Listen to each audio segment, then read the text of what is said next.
বুদ্ধদেব বসুর প্রবন্ধ জীবনানন্দ দাশের স্মরণী। পাঠ করছি চুমকি সরকার। ঢাকা, গ্রীষ্মকাল, 1927। হাতে লেখা প্রগতি পত্রিকা ছাপার অক্ষরে রূপান্তরিত হলো। শুঁয়োপোকার খোলস ঝরে গেল, বেরিয়ে এলো ক্ষণকালীন প্রজাপতি। কিন্তু শুধুমাত্র ক্ষণিক বলেই কোনো কিছু উপেক্ষণীয় নয়। কারো হয়তো অল্প সময়ই কিছু করবার থাকে, সেটুকু করে দিয়েই সে বিদায় নেয়। প্রগতির নিয়মিত লেখকদের মধ্যে রীতিমতো বিখ্যাত ছিলেন একমাত্র নজরুল ইসলাম আর অচিন্ত কুমার, যাঁর বেদে টুটা ফুটা সবে মাত্র বেরিয়েছে। তাঁকেও বলা যায় সদ্য সমাগত। এই দুজন ছাড়া অন্য সকলেই ছিলেন আসন্ন অত্যাসন্ন উপক্রমণিক। বৃহত্তর পাঠক সমাজের সঙ্গে তাদের অপরিচয়ের ব্যবধান তখনও ভেঙে যায়নি। আর এদের মধ্যে সম্পাদক দুজনকে বাদ দিয়ে যাদের রচনা সবচেয়ে প্রচুর পরিমাণে ছাপা হতো, তাদের নাম জীবনানন্দ দাশ ও বিষ্ণুদে। বিষ্ণুদে প্রথম লেখা পাঠিয়েছিলেন শ্যামল মিত্র বা ওই রকম কোনো ছদ্মনামে, নিপুণ ছন্দের কোনো কবিতা। তারপর স্বনামে ও বেনামে গদ্যে ও পদ্যে তার অনেক লেখাই প্রগতির পাতা উজ্জ্বল করেছিল। তার সাহিত্য জীবনের সেটা প্রথমতম অধ্যায়। লোকে তার স্বনামকেই বেনাম বলে ভুল করেছে। অনেকেই বিশ্বাস করছে না বিষ্ণুদের মতো সংক্ষিপ্ত ও সুশ্রাব্য নাম কোনো বাস্তব মানুষের পক্ষে সম্ভব। কিছুকাল পূর্বে জীবনানন্দ দাশগুপ্ত স্বাক্ষরিত নীলিমা নামে একটি কবিতা কল্লোলে আমরা লক্ষ্য করেছিলাম। কবিতাটি এমন একটি সুর ছিল যার জন্য লেখকের নাম ভুলতে পারিনি। প্রগতি যখন বেরোলো, আমরা অন্তত আগ্রহের সঙ্গে এই লেখককে আমন্ত্রণ জানালাম। তিনিও তার উত্তর দিলেন উষ্ণ অকৃপণ প্রাচুর্যে। কি আনন্দ আমাদের তাঁর কবিতা যখন একটির পর একটি পৌঁছতে লাগলো, যেন অন্য এক জগতে প্রবেশ করলাম। এক সান্ধ্য ধূসর আলো ছায়ার অদ্ভুত সম্পাতে রহস্যময় স্পর্শ গন্ধময় অতি সূক্ষ্ম ইন্দ্রিয় চেতন জগৎ, যেখানে পতঙ্গের নিঃশ্বাস পতনের শব্দটুকুও শোনা যায়। মাছের পাখনার ক্ষীণতম স্পন্দনে কল্পনার গভীর জল আন্দোলিত হয়ে ওঠে। এই চরিত্রবান নতুন কবিকে অভিনন্দন জানিয়ে ধন্য হলাম আমরা। প্রগতির প্রথম বছরের বাঁধানো সেইটি আমার অনির্ভরযোগ্য ভাণ্ডার থেকে অনেক আগেই অন্তর্হিত হয়েছে। অন্য কোথাও তা সংগ্রহ করতেও পারলাম না। পত্রিকার সূত্রপাত থেকেই জীবনানন্দর লেখা সেখানে বেরিয়েছে এই রকম একটা ধারণা আছে আমার। কিন্তু প্রথম বছরে কোনো কোনো লেখা বেরিয়েছিল, সেটা স্পষ্টভাবে মনে আনতে পারছি না। খুব সম্ভব তার মধ্যে ছিল 1333, পিপাসার গান আর অনেক আকাশ। সৌভাগ্যত দ্বিতীয় আর অসমাপ্ত তৃতীয় বছরের সংখ্যাগুলি এখনও আমার হাতের কাছে আছে। আর তাতে এখন পাতা উল্টিয়ে প্রায় অবাক হয়ে দেখছি, প্রথম দেখা দিয়েছিল সহজ পরস্পর, জীবন, স্বপ্নের হাতে পুরোহিত, পরবর্তী নাম নির্জন স্বাক্ষর, কয়েকটি লাইন বোধ, আজ, অবসরের গান। ধূসর পাণ্ডুলিপির 17টি কবিতার মধ্যে পাখিরা, কল্লোলে, ক্যাম্পে, পরিচয়, মৃত্যুর আগে কবিতায় আর কোনোটি ধূপছায়ায় বেরিয়েছিল। কিন্তু অধিকাংশরই প্রথম প্রকাশ প্রগতিতে। তার উপর যখন বই ছাপা হলো, তখন ধাত্রীর কাজও আমি করেছিলাম। তাই এই গ্রন্থটিকে আমার নিজের জীবনের একটি অংশ বলে মনে হয় আমার। প্রসঙ্গত এখানে উল্লেখ করি যে আজ নামক স্তবক বিন্যস্ত দীর্ঘ কবিতাটি ধূসর পাণ্ডুলিপিতে নেই, পরবর্তী অন্য কোনো গ্রন্থেও গৃহীত হয়নি। প্রগতিতে শুধু প্রকাশ করা নয়, নতুন সাহিত্য প্রচার করার দিকেও লক্ষ্য ছিল আমাদের। তার জন্যে মনের মধ্যে তাগিদ ছিল, বাইরে থেকেও উত্তেজনার অভাব ছিল না। দেশের মধ্যে উগ্র হয়ে উঠেছিল সংঘবদ্ধ, প্রতিজ্ঞাবদ্ধ, অপরিমিত, অনবরত বিরুদ্ধতা, যারা যুদ্ধ ঘোষণা করলেন তারা কেউ সাহিত্যের মহাজনী কারবারি, কেউ বা তাদের আশ্রিত, কেউ মহিলা, কেউ বড় ঘরের ছেলে, কেউ নামজাদা সম্পাদক অথবা লন্ডনে পাশ করা প্রফেসর, আর কেউ বা ফরাসি, জার্মান আর এক লাইন রাশিয়ান জানেন। তুলনায় আমরা যারা নেহাতি কলেজের ছাত্র কিংবা সবেমাত্র উত্তীর্ণ, যে কোনো রকম সাংসারিক বিচারে আমরা কত দুর্বল তা না বললেও চলে। কিন্তু যেহেতু সংসারের নিয়ম আর সাহিত্যের বিধান এক নয়, সেহেতু নিন্দুকের লক্ষ্য কথাকে কীটের অন্নে পরিণত করে একটিমাত্র কবিতার পংক্তি তারার মতো জলজল করে। তাই আমরা হেরে যাইনি, ভেঙে যাইনি, সরে যাইনি, দাঁড়িয়েছিলাম স্বরবর্ষণের সামনে। কিছু কিছু প্রত্যুত্তর দিয়েছিলাম। সেই 2 বছর বা 2.5 বছর কদিন প্রগতি চলেছিল, আমি বাদানুবাদে লিপ্ত হয়েছিলাম। শুধুমাত্র সদর্থকভাবে নিজের কথাটা প্রকাশ না করে প্রতিপক্ষের জবাব দিতেও চেয়েছিলাম। সেই সব আক্রমণের উত্তরও, যাতে আক্রোশের ফনা বিষাক্ত হয়ে উঠেছে, আর ইতর রসিকতার অন্তরালে দেখা যাচ্ছে পান খাওয়া লাল লাল দাঁত, কালচে মোটা ঠোঁট, দ্রৌপদীর বস্ত্রহরণের সময় দুঃশাসনের ঘূর্ণিত লোলুপ ব্যর্থকাম দৃষ্টি। এই রকম আক্রমণের অন্যতম প্রধান লক্ষ্য ছিলেন জীবনানন্দ। আর তাতে আমার যেমন উত্তেজনা হতো, নিজের বিষয়ে ব্যঙ্গ বিদ্রুপে তেমন হতো না। যেহেতু তাঁর কবিতা আমি অত্যন্ত ভালোবেসেছিলাম, আর যেহেতু তিনি নিজে ছিলেন সব অর্থে সুদূর, কবিতা ছাড়া অন্য সব ক্ষেত্রে নিঃশব্দ, তাই আমার মনে হতো তাঁর বিষয়ে বিরুদ্ধতার প্রতিরোধ করা বিশেষভাবে আমার কর্তব্য। প্রগতির সম্পাদকীয় আলোচনার মধ্যে জীবনানন্দর প্রসঙ্গ সমসাময়িক অন্য লেখকদের তুলনায় কিছু বেশি পৌনঃপুনিক বলে মনে হয়। তার অনেকটা অংশই যে প্রতিবাদ, সে কথা ভাবতে আজ আমার খারাপ লাগে। অবশ্য আমি অচিরেই বুঝেছিলাম যে প্রতিবাদ মানেই শক্তির অপব্যয়, আর পরবর্তী দীর্ঘকাল ধরে সেই অপব্যয়ের সন্তর্পণে এড়িয়ে চলেছি। কিন্তু এখানে অনিচ্ছা সত্ত্বেও এই প্রসঙ্গ উল্লেখ করতে হলো, তা না হলে সেই সময়কার সম্পূর্ণ ছবিটি পাওয়া যাবে না। আজ নতুন করে স্মরণ করা প্রয়োজন যে জীবনানন্দ তাঁর কবি জীবনের আরম্ভ থেকে মধ্যভাগ পর্যন্ত অসূয়াপন্ন নিন্দার দ্বারা এমনভাবে নির্যাতিত হয়েছিলেন যে তারই জন্য কোনো এক সময় তাঁর জীবিকার ক্ষেত্রেও বিঘ্ন ঘটেছিল। এ কথাটা এখন আর অপ্রকাশ্য নেই যে পরিচয় প্রকাশের পর ক্যাম্পে কবিতাটির সম্বন্ধে অশ্লীলতার নির্বোধ এবং দুর্বোধ্য অভিযোগ এমনভাবে রাষ্ট্র হয়েছিল যে কলকাতার কোনো এক কলেজের সূচিবায়ুগ্রস্ত অধ্যক্ষ তাকে অধ্যাপনা থেকে অপসারিত করে দেন। অবশ্য প্রতিভার গতি কোনো বৈরিতার দ্বারাই রুদ্ধ হতে পারে না, এবং পৃথিবীর কোনো জন কিটস অথবা জীবনানন্দ কখনো নিন্দার ঘায়ে মূর্ছা যান না। শুধু নিন্দুকেরাই চিহ্নিত হয়ে থাকে মূঢ়তার, ক্ষুদ্রতার উদাহরণস্বরূপ। মার্কিন লেখক হেনরি মিলার একখানা বই লিখেছেন যার নাম রিমেম্বার টু রিমেম্বার। এই নামটি একটি উল্লেখযোগ্য, কেননা আমাদের ব্যক্তিগত আর সামাজিক দায়িত্বের বড় একটা অংশ হলো মনে রাখা।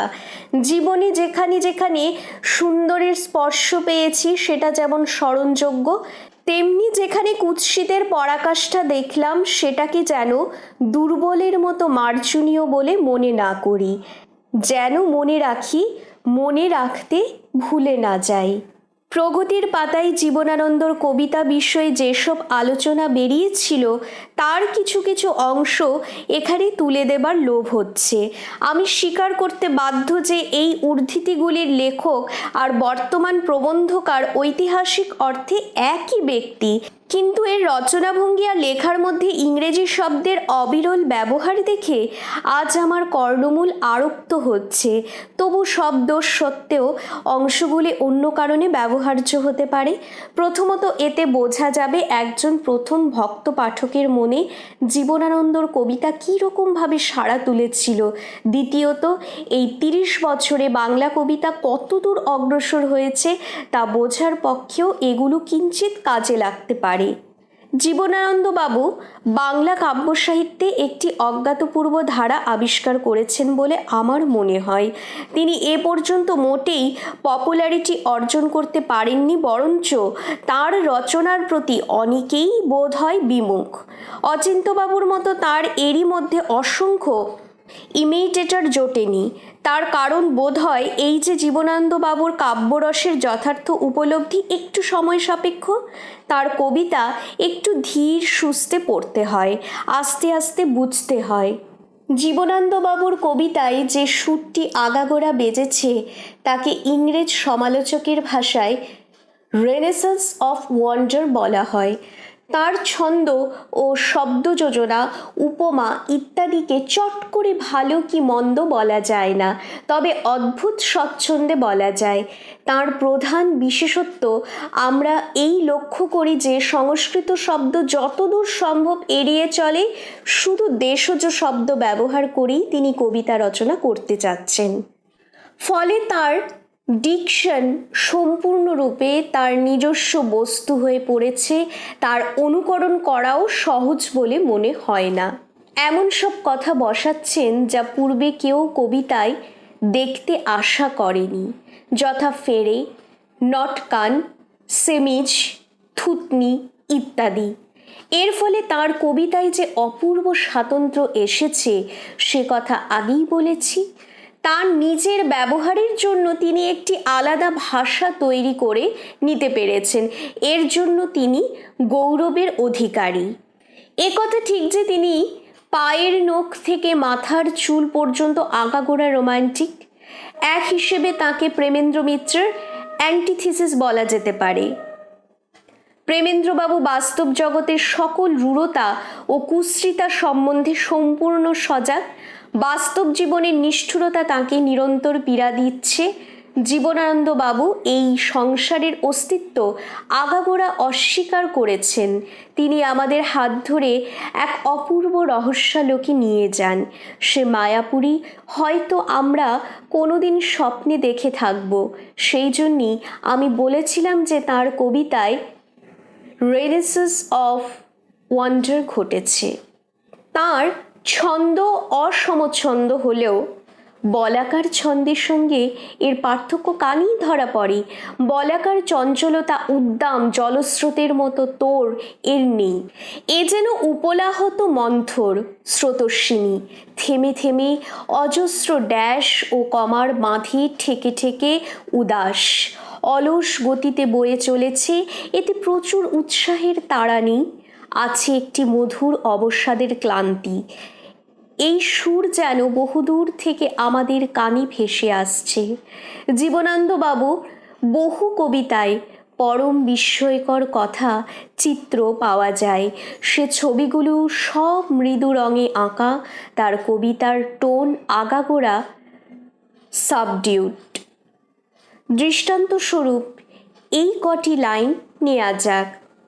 আমারই গান কোনোদিন শুনিবে না তুমি এসে, আজ রাত্রে আমার আহ্বান, ভেসে যাবে পথের বাতাসে, তবুও হৃদয় গান আসে, ডাকিবার ভাষা, তবু ভুলি না আমি, তবু ভালোবাসা, জেগে থাকে প্রাণী, পৃথিবীর কানে, নক্ষত্রের কানে, তবু গান গাই। কোনোদিন শুনিবে না তুমি তাহা, জানি আমি, আজ রাত্রে আমার আহ্বান, ভেসে যাবে পথের বাতাসে, তবু হৃদয় গান আসে। এখানে যেন কথা শেষ হয়েও শেষ হয়নি। কথা ফুরিয়ে গেলেও তার বিষণ্ণ সুরটি পাঠকের মনকে যেন হান্ট করতে থাকে। একটি বা কয়েকটি লাইন পুনরাবৃত্তি করার ফলে গোটা কবিতাটি যেন চট করে থেমে যায় না, ভ্রমরের পাখার মতো গুঞ্জন করে ভেসে যায়। প্রগতি পত্রিকায় আশ্বিন 1335 সম্পাদকীয় মন্তব্য। অনিল। আজকালকার একটি কবির লেখা পড়ে আমার আশা হচ্ছে আর বেশি দেরি নেই, হাওয়া বদলে আসছে। সুরেশ। কে তিনি? অনিল। জীবনানন্দ দাশ। সুরেশ। জীবানন্দ দাশ? কখনো নাম শুনিনি তো। অনিল: জীবানন্দ নয়, জীবনানন্দ। নামটা অনেককেই ভুল উচ্চারণ করতে শুনি। তার নাম না শোনবারই কথা, কিন্তু তিনি যে একজন খাঁটি কবি তার প্রমাণস্বরূপ আমি তোমাকে তার একটি লাইন বলছি। আকাশ ছড়ায় আছে নীল হয়ে আকাশে আকাশে, আকাশের অন্তহীন নীলিমার দিগন্ত বিস্তৃত প্রসারের ছবিকে একটি মাত্র লাইনে আঁকা হয়েছে। একেই বলে ম্যাজিক লাইন। আকাশ কথাটার পুনরাবৃত্তি করবার জন্যই ছবিটি একেবারে স্পষ্ট, সজীব হয়ে উঠেছে। শব্দের মূল্যবোধের এমন পরিচয় খুব কম বাঙালি কবিই দিয়েছেন। সুরেশ: অনিচ্ছা সত্ত্বে। লাইনটি ভালো বটে। অনিল: এই কবি উভচর ভাষা অবলম্বন করে আমাদের ধন্যবাদ ভাজন হয়েছেন। আজকালকার কবিদের মধ্যে তাঁর ভাষা সবচেয়ে স্বাভাবিক, সরল, নিরলঙ্কার, ঘরোয়া। ভাষার একটা উৎকৃষ্ট উদাহরণ শুনবে? তুমি যদি অনুমতি করো, প্রগতি থেকে জীবনানন্দর একটি কবিতার খানিকটা পড়ে শোনাই। সুরেশ: শুনি। অনিল পড়িল: তুমি এই রাতের বাতাস, বাতাসের সিন্ধু ঢেউ, তোমার মতন কেউ নাই আর। অন্ধকার নিঃসারতার মাঝখানে তুমি আনো প্রাণী সমুদ্রের ভাষা। রুধিবে পিপাসা, যেতেছ জাগায়, ছেঁড়া দেহে ব্যথিত মনের ঘায়ে ঝরিতেছে জলের মতন রাতের বাতাস। তুমি বাতাসের সিন্ধু ঢেউ, তোমার মতন কেউ নাই আর। এই প্যাসেজটির একমাত্র উইক পয়েন্ট হচ্ছে রুধিব কথাটা। তাছাড়া একেবারে নিখুঁত। এতে মেলোডি না থাকে, মিউজিক আছে, একটা ক্লান্ত উদাস সুরের মেন্ডারিং থেমে থেমে পড়তে হয়, তবে সুরটি কানে ধরা পড়বে। যেমন রাতের বাতাস তুমি, বাতাসের সিন্ধু ঢেউ, তোমার মতন কেউ নাই আর। সুরেশ: তা তো বুঝলাম, কিন্তু ছেঁড়া দেহ? অনিল: ঠিকই, দেহ কথাটা এখানে সঙ্গত হয়নি। শরীর কথাটাকে তো তিনি যাতে তুলে দিয়েছেন, তবে দেহ কথাটাও তো কেবলমাত্র অভিধানগত নয়। সুরেশ: দেহ সম্বন্ধে আপত্তি করবার কিছুই ছিল না, কিন্তু ছেঁড়া? অনিল: ছিন্ন না বললে মানে বোঝো না নাকি? সুরেশ: ছেঁড়া শুনলেই হাসি পায়। অনিল: অনভ্যাস, সয়ে গেলেই এর সৌন্দর্য ধরা পড়বে। দেখো, এতদিনে আমাদের এ কথাটা উপলব্ধি করা উচিত যে সংস্কৃত আর বাংলা এক ভাষা নয়। সংস্কৃতের সঙ্গে বাংলার নারীর বাঁধন বহুকাল ছিঁড়ে গেছে। বাংলা এখন একটি সম্পূর্ণ স্বতন্ত্র সাবালক ভাষা। তার ব্যাকরণ, তার বিধিবিধান, তার স্পিরিট সংস্কৃত থেকে আলাদা। অথচ আশ্চর্যের বিষয়, বাংলা কবিতা এখন পর্যন্ত সংস্কৃত কথাগুলোর প্রতিই পক্ষপাত দেখাচ্ছে। সংস্কৃত কনভেনশনগুলো এখনো কাটিয়ে উঠতে পারেনি। আমাদের কবিতায় এখনো সুন্দরীরা বাতায়ন পাশে দাঁড়িয়ে কেশ আলুলিত করে দেয়, মুকুরে মুখ দেখে, চরণ অলক্তক রঞ্জিত করে, শুভ্র শীতল শয্যায় শোয়। আমাদের নায়িকাদের এখনো হস্তে লীলা কমল মলকে, বালকুন্দানু বিদ্ধুম ইত্যাদি। যদিও ওসব ফ্যাশন, দেশ থেকে বহুকাল উঠে গেছে। সংস্কৃতির দুয়ারে এই কাঙ্গালপনা করে আর কতকাল আমরা মাতৃভাষাকে ছোট করে রাখব? আমাদের ভুল জীবনানন্দ দাশ বুঝতে পেরেছেন বলে মনে হয়। ভাষাকে যথাসম্ভব খাঁটি বাংলা করে তোলবার চেষ্টা তার মধ্যে দেখা যায়। তিনি সাহস করে লিখেছেন, সেই জল মেয়েদের স্তন, ঠান্ডা সাদা বরফের কুচির মতন। শুনে তোমার শুধু তোমার কেন, অনেকেরই হাসি পাবে, বলবে ঠান্ডা সাদা এ আবার কি? কিন্তু ওই শব্দ দুটো গদ্যে লিখতে পারি, মুখে বলতে পারি, আর কবিতাতে লিখতে পারবো না?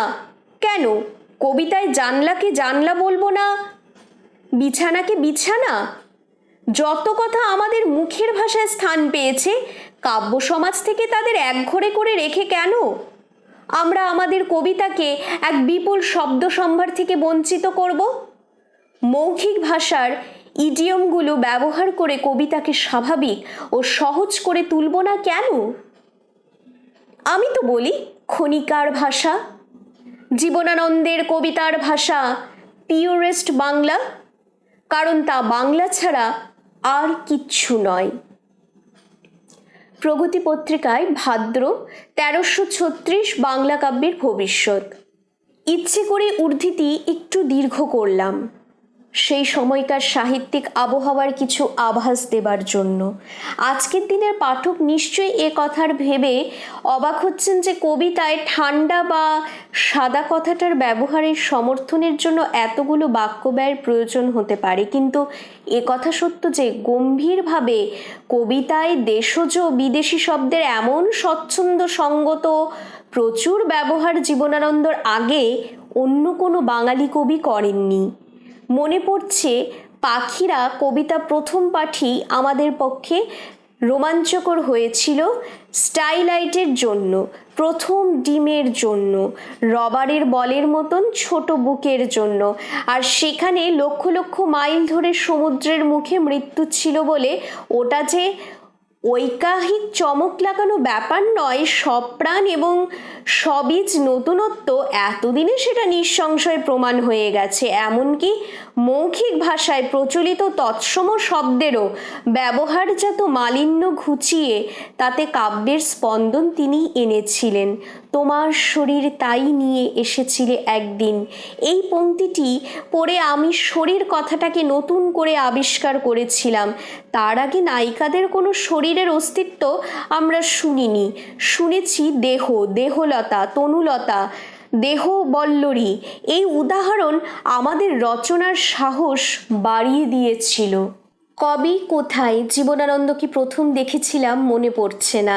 5 মিনিট দূরে থেকেও কল্লোল আপিসে তিনি আসতেন না, কিংবা কদাচ আসতেন। অন্তত আমি তাকে কখনো সেখানে দেখিনি।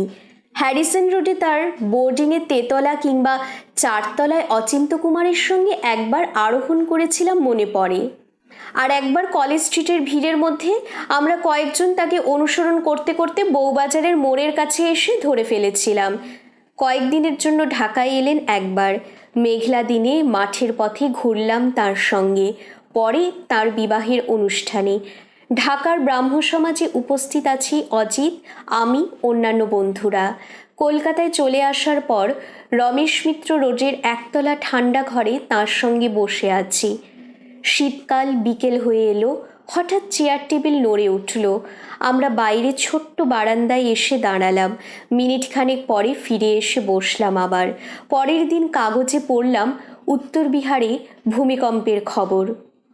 কিন্তু এই সবই ঝাপসা স্মৃতি, এদের মধ্যে কোনো ধারাবাহিকতাও নেই। আসলে জীবনানন্দর স্বভাবে একটি দূরতিক্রম্য দূরত্ব ছিল, যে অতিলৌকিক আবহাওয়া তার কবিতার। তাই যেন মানুষটিকেও ঘিরে থাকতো সব সময়। তার ব্যবধান অতিক্রম করতে ব্যক্তিগত জীবনে আমি পারিনি, সমকালীন অন্য কোনো সাহিত্যিকও না। এই দূরত্ব তিনি শেষ পর্যন্ত অক্ষুণ্ণ রেখেছিলেন। 3 বা 4 বছর আগে সন্ধেবেলা লেকের দিকে তাকে বেড়াতে দেখতাম। আমি হয়তো পিছনে চলেছি, এগিয়ে গিয়ে কথা বললে তিনি খুশিও হতেন, অপ্রস্তুত হতেন, আলাপ জমত না। তাই আবার দেখতে পেলে আমি ইচ্ছে করে পিছিয়েও পড়েছি। কখনো কখনো তার নির্জনতা ব্যাহত করিনি। কখনো এলে বেশিক্ষণ বসতেন না, আর চিঠিপত্র তার সেই রকম স্বভাব, সংকোচ। যুদ্ধের 3য় বা 4র্থ বছরে একবার আমরা পাক্ষিক সাহিত্য সভার ব্যবস্থা করেছিলুম। তাতে এআরপির কর্মভার সত্ত্বেও সুধীন্দ্রনাথ মাঝে মাঝে আসতেন, কিন্তু জীবনানন্দ এসেছিলেন একবার মাত্র।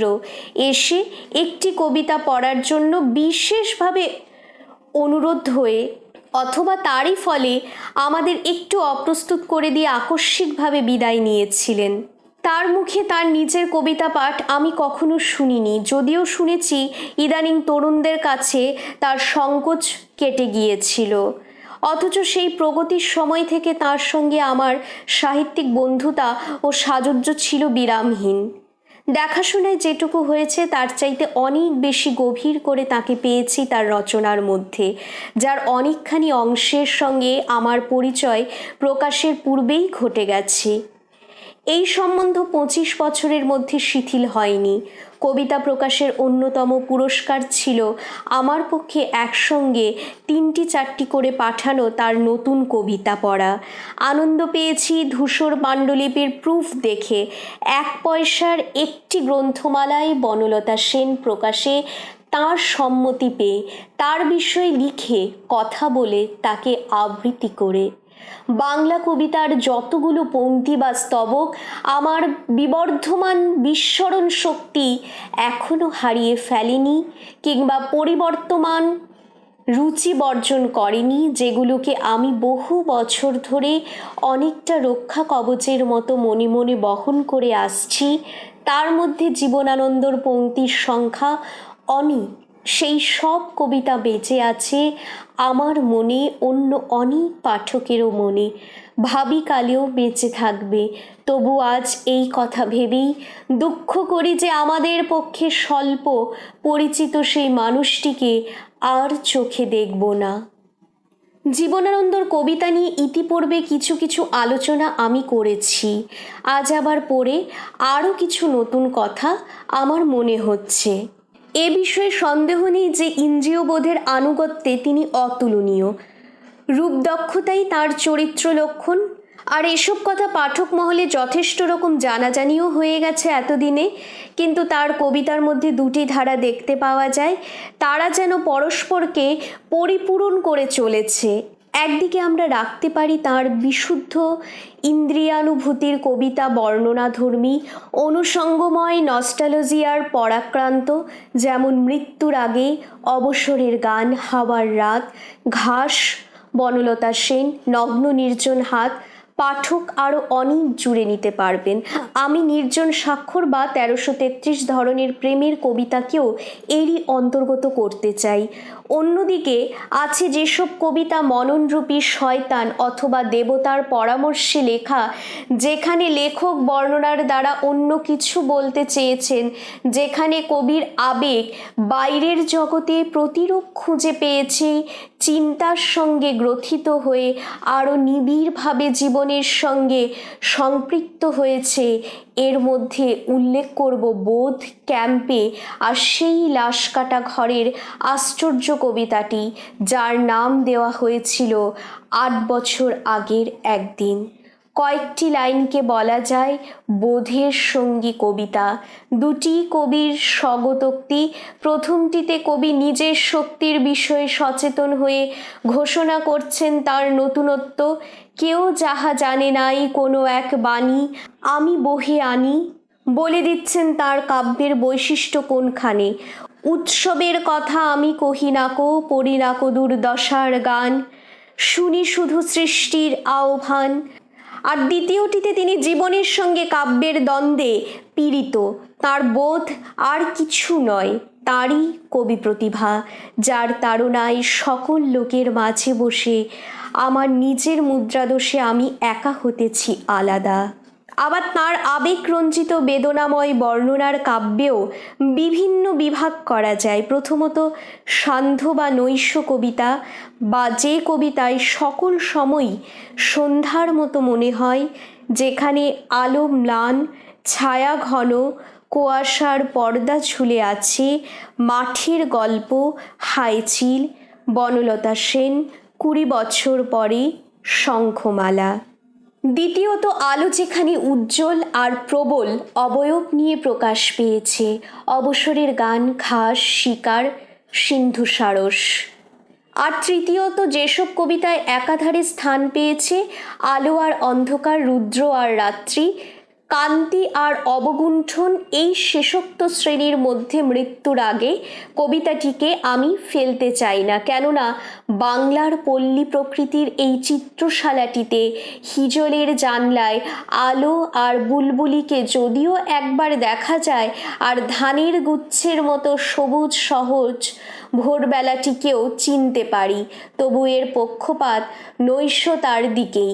পড়তে পড়তে আমাদের মন বারে বারেই ছায়াচ্ছন্ন গাঢ়তার মন্থর হয়ে আসে।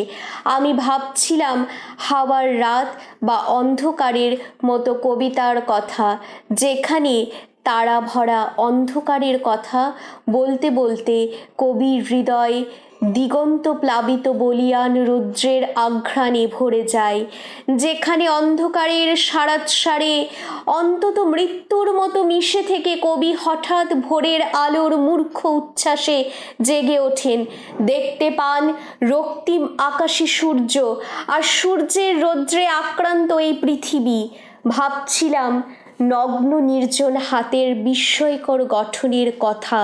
কবিতাটির আরম্ভ অন্ধকারে, তার পটভূমিকায় ফাল্গুনের অন্ধকার, অথচ শেষের অংশে রক্তাভ রৌদ্রের বিচ্ছুরিত শেদ আর রক্তিম গ্যালাসে তরমুজ মদ আমাদের মনে এমন একটি প্রদীপ্ত সমৃদ্ধির অভিঘাত রেখে যায় যে মনেই হয় না পুরো কবিতাটিতে আলো ছাড়া, উজ্জ্বলতা ছাড়া অন্য কোনো প্রসঙ্গ আছে।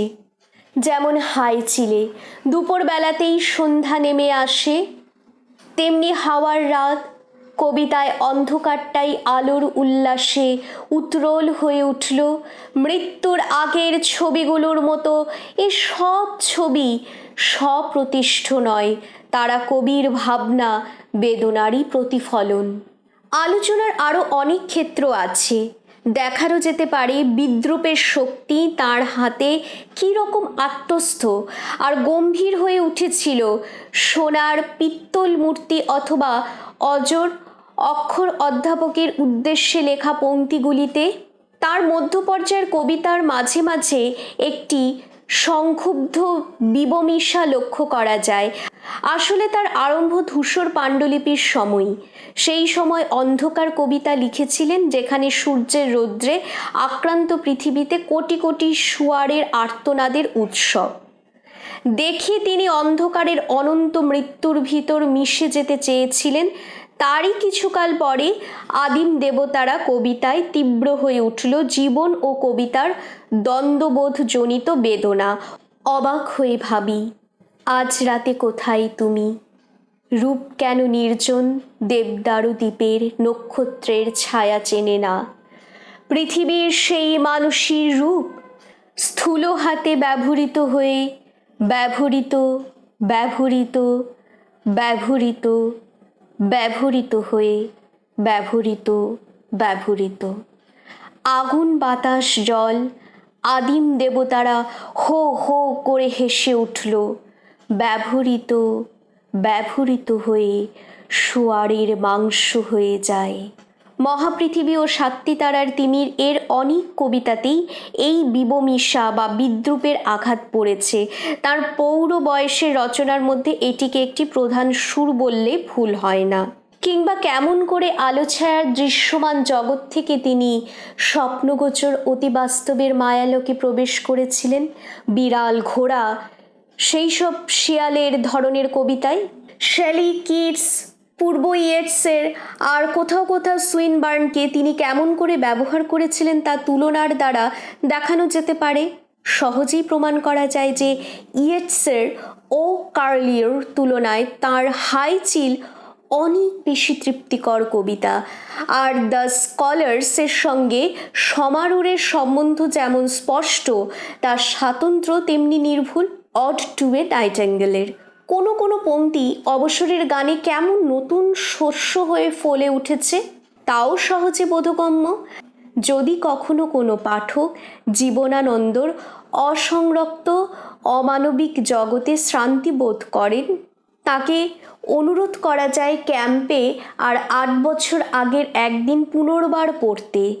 জীবনানন্দর সমগ্র কাব্যের মধ্যে এই দুটি কবিতা সবচেয়ে প্রাণতপ্ত ও স্তরবহুল। এখানে তিনি মানুষের ঘুম আর জাগরণকে একই রকম সচ্ছলভাবে মেনে নিয়ে তৃপ্ত হননি। জাগিবার কাল আছে, দরকার আছে ঘুমাবার, এই সচ্ছলতা আমাদের। নিজের কথা নিজে লঙ্ঘন করে উৎসবের কথা বলেছেন, ব্যর্থতার গানও গেয়েছেন। ক্যাম্পে, কবিতায়, মৃগয়ার গল্প অবলম্বন করে প্রেমের ভয়াবহ গম্ভীর স্তম্ভ তুলেছেন তিনি।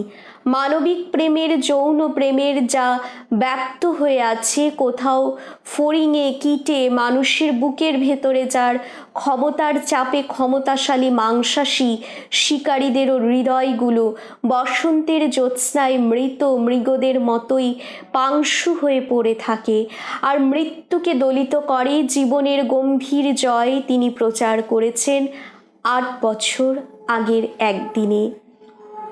এই কবিতাটি এতই দৈত্যনাময় যে এটিকে ভাঁজে ভাঁজে খুলে দেখালে আলোচনার সহায় হতে পারে। এক আরম্ভ, শোনা গেল লাশটাকে ঘরে নিয়ে গেছে তারে। ক্রমশ আমরা জানতে পারলাম যে কোনো পুরুষ উদ্বোধনে আত্মহত্যা করেছে, আর এই খবরটি শুনেই কবি অনুভব করলেন মৃত্যুকে নয়, তার চারদিকে চাঁদ ডুবে যাওয়া অন্ধকারে জীবনের দুর্দান্ত নীল মত্ততাকে। তবু তো প্যাঁচা জাগে, গলিত স্থবির ব্যাং আরও ২ মুহূর্তের ভিক্ষা মাগে। আরেকটি প্রভাতের ইশারায় অনুমেয় উষ্ণ অনুরাগে টের পাই যূথচারী আঁধারের গাঢ় নিরুদ্দেশে চারিদিকে মশারির ক্ষমাহীন বিরুদ্ধতা। মশা তার অন্ধকারে সংগ্রামে জেগে জীবনের স্রোত ভালোবাসে।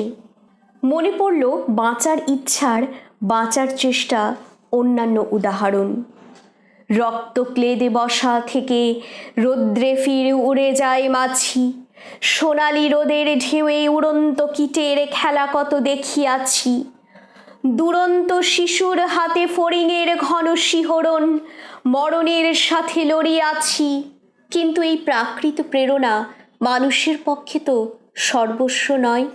চাঁদ ডুবে গেলে পর প্রধান আধারে তুমি অশ্বত্থের কাছে একগাছা দড়ি হাতে গিয়েছিলে তবু একা একা। যে জীবন ফড়িংয়ের দোয়েলের মানুষের সাথে তার হয় না কো দেখা, এই জেনে হয়তো গাছের ডাল প্রতিবাদ করেছিল, ভিড় করে বাধা দিয়েছিল জোনাকিরা। থুরথুরে অন্ধ প্যাঁচা ইঁদুর ধরার প্রস্তাব এনে জীবনের তুমুল গাঢ় সমাচার জানিয়েছিল, কিন্তু চেতনার সংকল্পে প্রকৃতি বাধা দিতে পারল না। এরপর অনিবার্য প্রশ্ন, কেন মরল লোকটা? কোন দুঃখে? কিসের ব্যর্থতায়? না, কোনো দুঃখই ছিল না। স্ত্রী ছিল, সন্তান ছিল, প্রেম ছিল, দারিদ্র্যের গ্লানিও ছিল না। কিন্তু জানি, তবু জানি, নারীর হৃদয় প্রেম, শিশু, গৃহ নয় সবখানি। অর্থ নয়, কীর্তি নয়, সচ্ছলতা নয়, আরও এক বিপন্ন বিস্ময় আমাদের অন্তর্গত রক্তের ভেতরে খেলা করে, আমাদের ক্লান্ত করে, ক্লান্ত করে। লাশ কাটা ঘরে সেই ক্লান্তি নাই। তাই যদি অচিকিৎস জীবন ক্লান্তিতেই কবিতা শেষ হতো তাহলে এটি এত দূর পর্যন্ত আলোচ্য হতো না। কিন্তু ঠিক শেষের কলাইনে আবার আমরা অন্য একটি স্বর শুনলাম, যেন একটি ঢেউ সরে যেতে যেতে দ্বিগুণ বেগে ফিরে এসে ঝাঁপিয়ে পড়ল। কবি ফিরিয়ে আনলেন জরাজীর্ণ প্যাঁচাটাকে, যে আত্মহত্যায় বাধা দিতে পারেনি, কিন্তু জীবিতের কানে অবিরাম জপে যাচ্ছে তার প্রাণসত্তার আদিম আনন্দ। আর এই প্রগাঢ় পিতামহীর দৃষ্টান্তেই কবি উদ্বুদ্ধ হলেন, আমরা দুজনে মিলে শূন্য করে চলে যাব জীবনের প্রচুর ভাঁড়ার। মৃত্যু পার ঘরে বেজে উঠল জীবনের জয়ধ্বনি, আর সেই সঙ্গে নির্বোধ ও পাশব জীবনের প্রতি চৈতন্যের বিদ্রূপ। তার উপমা, বিশেষণ ও ভাষা প্রয়োগ নিয়ে স্বতন্ত্র প্রবন্ধ রচিত হতে পারে। যেহেতু তিনি মুখ্যত ইন্দ্রিয়বোধের কবি, তাই উপমা তার পক্ষে একটি প্রধান অবলম্বন। তার হাতে বিশেষণও অনেক সময় উপমার মতো কর্মিষ্ঠ। শিকার কবিতায় ৩২টি পংক্তির মধ্যে পাওয়া যাবে ১৪টি উপমা। মত শব্দের ১৩ বার ব্যবহার। হাওয়ার রাতে মতর সংখ্যা ৮। এতে যারা আপত্তি করেন তাদের ভেবে দেখতে বলবো, ভিন্ন বস্তুর সঙ্গে তুলনা বা সমীকরণ ছাড়া বর্ণনার কোনো উপায় আছে কিনা। যে কোনো কবিতায় কতখানি ছবি থাকে, আর কবি যদি জ্ঞানের ভাষায় কথা বলতে চান তাহলে তিনি কবি থাকেন আর কতটুকু। আর দুটি কথা বিবেচ্য, জীবনানন্দ একটিও উপমা প্রয়োগ না করে আকাশলীনা সুরঞ্জনা ওইখানে যেও নাকো তুমি, বা সমারূঢ় বরং নিজেই তুমি লেখো নাকো একটি কবিতার মতো অজর কবিতা লিখেছেন। উপমা ও উৎপ্রেক্ষাকে আলাদা করে দেখছি এখানে। উৎপ্রেক্ষা ও চিত্রকল্পেও তফাৎ আছে।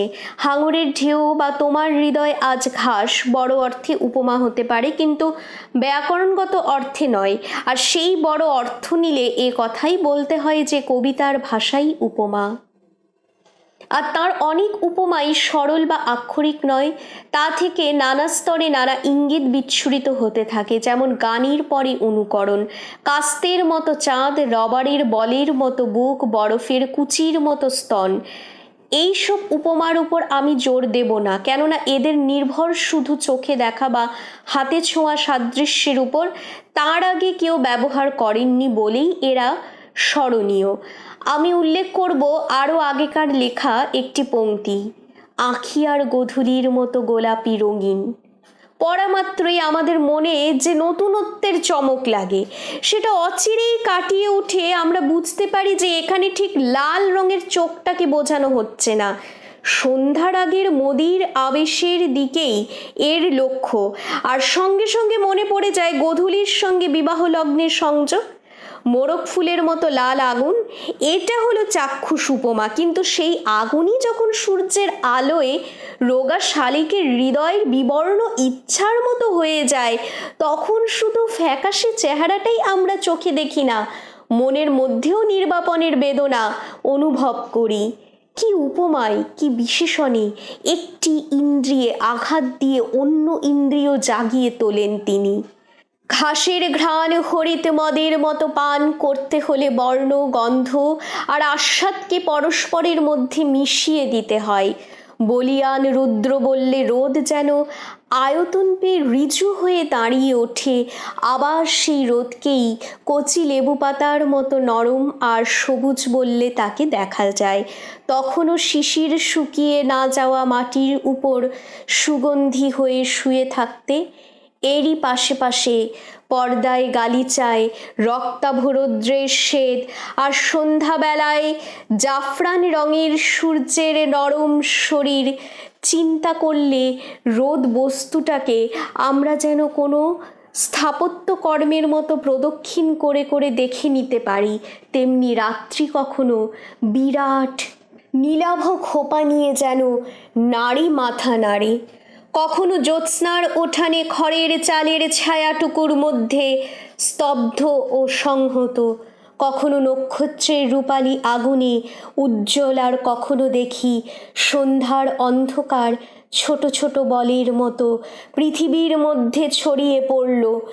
যে দুটো বস্তু স্বভাবতই খুব কাছাকাছি, তাদের মধ্যে উপমার সম্বন্ধ প্রচলিত, কিন্তু জীবনানন্দ কখনো কখনো তাদের একত্র করে দুটোকেই আরও স্পষ্ট করে ফোটাতে পেরেছেন।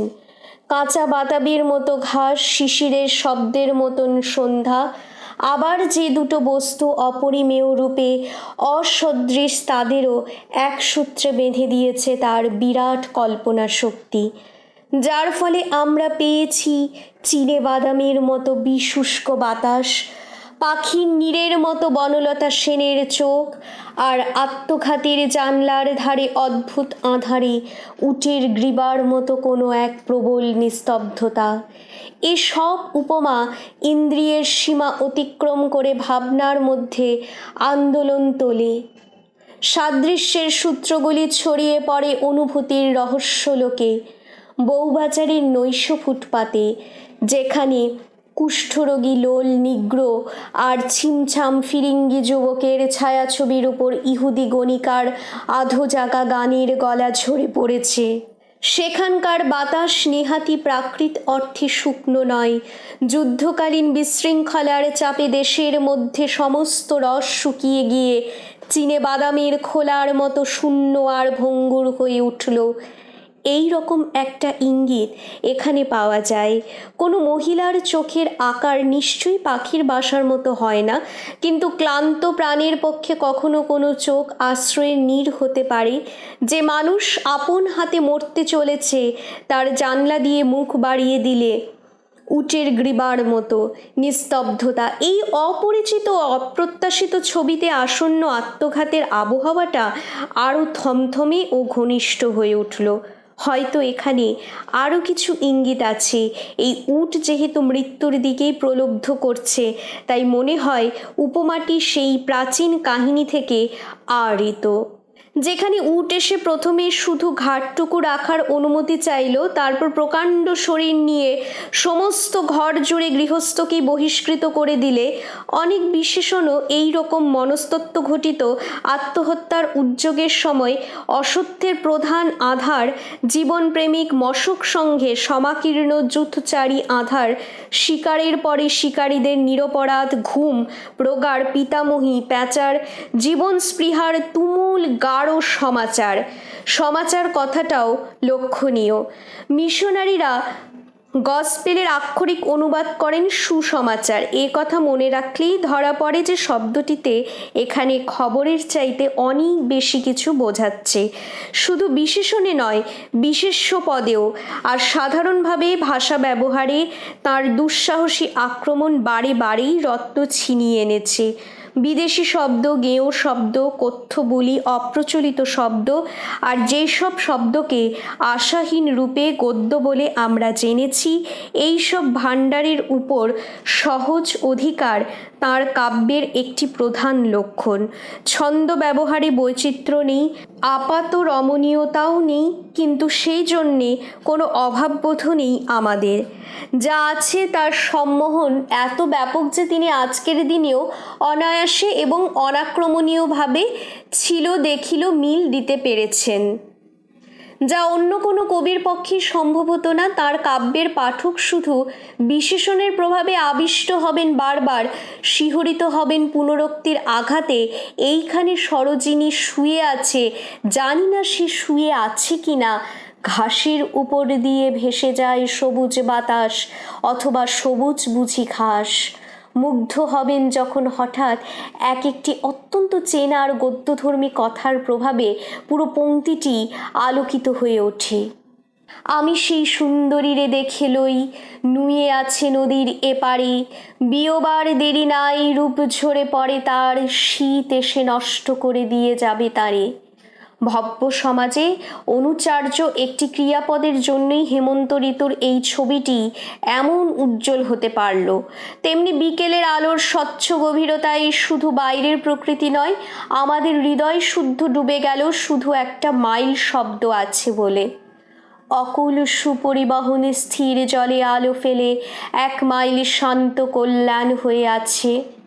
দৃশ্যটিকে 1 মাইলের মধ্যে সীমিত করা হয়েছে বলেই এখানে অসীমের আভাস লাগলো। উদাহরণ আর বাড়াতে চাই না, কিন্তু এটুকু না বললে আমার বক্তব্য সম্পূর্ণ হয় না যে তাঁর কাব্যে গদ্য ভাষা এমনভাবে নিবিষ্ট হয়েছিল যে রীতিমতো বিপজ্জনক শব্দ তাঁর আদেশে বিশ্বস্ত ভৃত্যের মতো কাজ করে গেছে। হলুদ কঠিন ঠ্যাং উঁচু করে ঘুমোবে সে শিশিরের জলে। প্রেম ছিল, আশা ছিল, তবু সে দেখিল কোন ভূত। বলা বাহুল্য, ভূত বা ঠ্যাঙের মতো শব্দের ব্যবহার অন্য যে কোনো কবির পক্ষে হাস্যকর হতো। তার অনন্যতা বিষয়ে অনেক পাঠকই আজকের দিনে সচেতন, আর তিনি যে আমাদের নির্জনতম কবি অত্যধিক পুনরুক্তিবশত এই কথাটার ধার ক্ষয়ে গেল, এর যথার্থে আমি এখনো সন্দেহ করি না। আমার মতন কেউ নাই আর। তার এই স্বগতোক্তি প্রায় আক্ষরিক অর্থেই সত্য। যৌবনে যখন মানুষের মন স্বভাবতই সম্প্রসারণ খোঁজে আর কবির মন বিশ্বজীবনে যোগ দিতে চায়, সকলের সঙ্গে মিলতে চায় আর সকলের মধ্যে বিলিয়ে দিতে চায় নিজেকে, সেই নির্ঝরের স্বপ্নভঙ্গের ঋতুতেও তিনি বুঝেছেন যে তিনি স্বতন্ত্র, সকল লোকের মধ্যে আলাদা।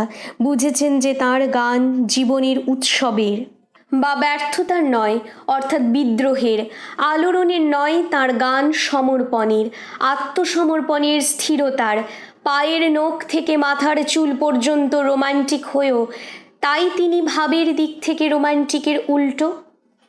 অর্থাৎ এক হিসেবে তিনি বাংলা কাব্যের প্রথম খাঁটি আধুনিক বাংলা কাব্যের বিচিত্র বিদ্রোহের মধ্যে তাকে আমরা দেখতে পাই না, বস্তুত তাকে যেন বাংলা কাব্যের মধ্যে আকস্মিক রূপে উদ্ভূত বলে মনে হয়।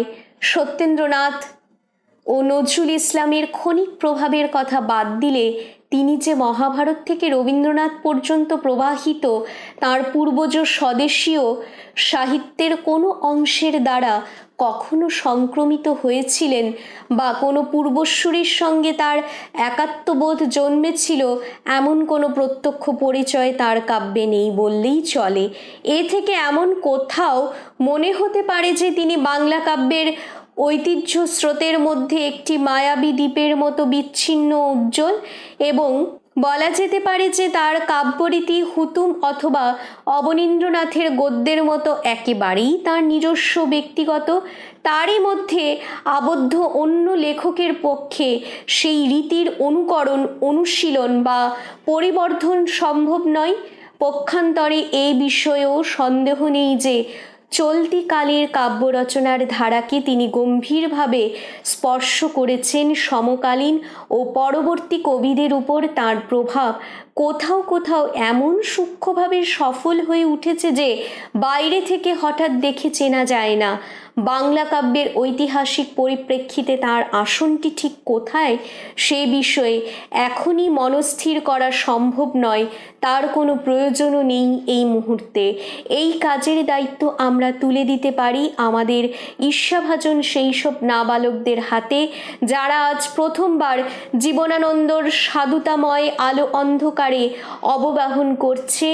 আপাতত আমাদের পক্ষে এই কথাই কৃতজ্ঞ চিত্তে কর্তব্য যে যুগের সঞ্চিত পণ্যের অগ্নিপরিধির মধ্যে দাঁড়িয়ে যিনি দেবদারু গাছে কিন্নর কণ্ঠে শুনেছিলেন, তিনি এই উদ্ভ্রান্ত বিশৃঙ্খল যুগে ধ্যানী কবির উদাহরণস্বরূপ।